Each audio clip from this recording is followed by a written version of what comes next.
Gynaecologist doctor Sinha बोल रही है। यस, वाइफ प्रेग्नेंट है, लड़की है, अबॉर्शन करना था। ये कैसे बात कर रहे हो आप? क्या बात कर रहे हैं? लड़का चाहिए होगा आपको? नहीं, लड़का नहीं, लड़की ही चाहिए थी। तो फिर क्यों करा रहे हो अबॉर्शन? क्योंकि रेप हो जाएगा इसका।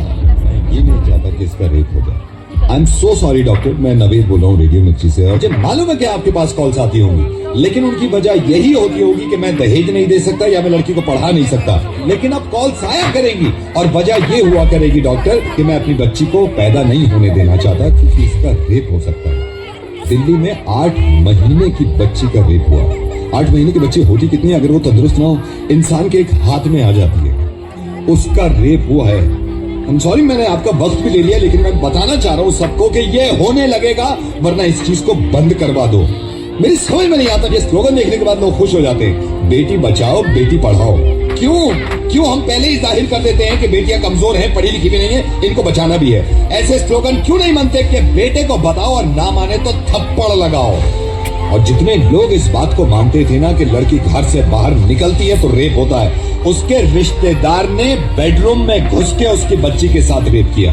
जब इसके माँ बाप ने इस बच्ची को देखा तो खून में लथपथ पड़ी थी। पूरा हॉस्पिटल गूंज गया था इसकी चीख से। और हिंदू मुस्लिम, आप करते रहिए अपना काम एक दूसरे को बुरा भला कहने में और जुलूस निकाल के एक दूसरे को मारने में। अगर शर्म है ना थोड़ी सी, तो इनसे ज्यादा खतरनाक जो हमारे मुल्क में हो रहा है कि बच्चों के रेप जो करते हैं, उन जानवरों को जाके सबक सिखाओ इतनी भीड़ ले जाकर। और कोई बताने की जरूरत नहीं है किसी को कि लड़कियां किसी से कम नहीं होती। जब आप किसी को ये बताते हैं कि लड़कियां किसी से कम नहीं है, इसका मतलब यह है कि कहीं ना कहीं पहले से ही दिमाग में हमने ठूस रखा है कि लड़कियां कम होती है।